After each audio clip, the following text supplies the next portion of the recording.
Sa sementeryo na magpapalipas ang gabi ang ilan sa maagang dumalaw sa puntod ng kanilang mga yumao. Sa Dangwa naman, tumaas na ng hanggang 70 piso ang presyo ng ilang bulaklak. Live mula sa Maynila, saksi si Trisha Zafra. Trisha. Igan sa mga kababayan natin na magtutungo dito sa Dangwa Flower Market sa Maynila, kung meron silang dalang sasakyan, mahihirapan na silang humanap ng paradahan. Sa mga magko-commute naman, Igan, kailangan na nilang asahan ang mabagal na daloy ng trapiko dahil ngayon pa nga lang, marami na tayong mga kababayan ang namimili ng bulaklak dito para gunitain ang undas.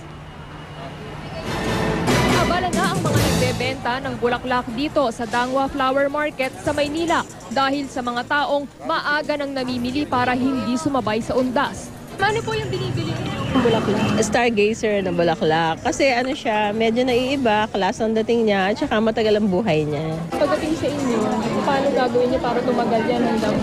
Ano po, yan eh, puputulan po namin ito, tapos bababot po namin sa tubig.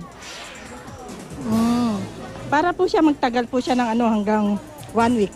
Nagmahal ng 20 hanggang 70 pesos ang mga bulaklak tulad ng Stargazer, Red and White Anthurium, Malaysian Mums at Rosas. Sa flower arrangement naman, nagsisimula sa 300 pesos kung simple hanggang 7,000 pesos gaya ng arrangement na ito.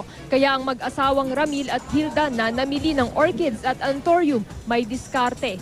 Kami na nag-arrange para mas mura. Ngayon, mag-steady ang presyo dahil marami namang supply maraming bulaklak ngayon. Pero pag nagkaubusan na yan, tataas sigurado. Mas mahal ngayon ang mga bulaklak dahil kumonti ang supply galing Benguet. Karamihan kasi nasira ng mga nagdaang bagyo. Kaya ang ilang namimili ng bulaklak sa Benguet, dumidiretso na sa mga plantation para mas makamura. Nagmahal na rin ang mga kandila sa Divisoria. Pero hindi yan alintana ng mga namimili. Nagkakaubusan pangaraw ng mga kandila. Pati mga pwedeng baunin sa sementeryo, mabenta. Mainam na ring maagang mamili at maagang makadalaw tulad sa Manila North Cemetery.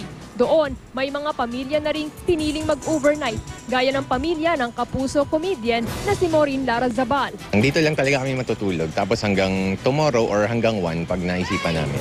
Parang family picnic na rin. Masaya naman dito Marami na ring mga nagtitinda. May mga dumalaw na rin sa Manila South Cemetery na kahit nasa bandang Makati ay nasa pangangasiwa ng Maynila dahil sakop ng lungsod. Bawal nang pumasok ang mga sasakyan doon hanggang November 2. Kaya sa mga dadalaw na hindi matunton ang puntod ng kanilang mahal sa buhay, malaking tulong ang computerized verification area.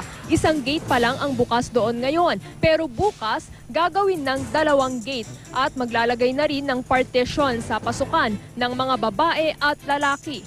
Ang mahigpit ng seguridad sa parehong sementeryo inaasahang hihigpit pa sa mga pagpwesto bukas ng mga pulis Maynila. May paalala naman si Manila Mayor Joseph Estrada sa mga dadalaw. I-minta na yung kalinisan. Pangalawa, sa lahat, malaking bagay, huwag sila magdadala ng anumang klaseng deadly weapon, kahit na patalim, kahit na kutsilyo, bawal. Any hard drinks, yung mga bawal din. Kahit na beer, bawal. Igan, sa mga oras na ito, pasado 11:00 na pero marami pa rin tao rito sa Dangwa. Wala naman daw kailangang habulin o ipag-alala itong mga kababayan natin na mamimili pa rito ngayong gabi o hanggang mamayang madaling araw dahil 24 oras bukas ang mga nagtitinda rito ng bulaklak. Igan? Maraming salamat, Trisha Zafra.